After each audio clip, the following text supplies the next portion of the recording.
কৃষি গল্পের পক্ষ থেকে আন্তরিক সালাম অভিনন্দন। আমি আপনাদের মাঝে আবারও নিয়ে চলে আসলাম কর্মসা।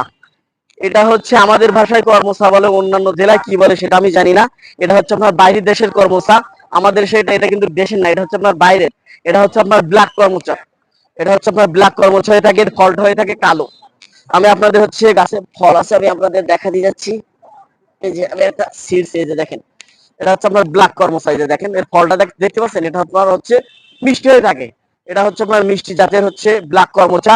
তাই যে সকল ভাইরা হচ্ছে ব্ল্যাক জাতের বিদেশি কর্মচা গাছগুলো হচ্ছে নিতে চান, আমার স্ক্রিনে নাম্বার যোগাযোগ করলে আপনারা কিন্তু 64টা জেলায় এই অসাধারণ ব্ল্যাক কর্মচা গাছগুলো কিন্তু 64টা জেলায় গাছগুলো কিন্তু পেয়ে যাচ্ছেন। তাই যে সকল ভাইরা হচ্ছে গাছগুলো নিতে চান, আমার স্ক্রিনে দেওয়া নাম্বার যোগাযোগ করলে আপনারা কিন্তু 64টা জেলায় গাছগুলো পেয়ে যাচ্ছেন। কত সুন্দর সুন্দর হচ্ছে ডালপালা বিশিষ্ট গাছ, সেটা আপনারা দেখেন। যে দেখেন, আর গাছের পাতাগুলোও দেখেন একটু রক্তের মতো লাল।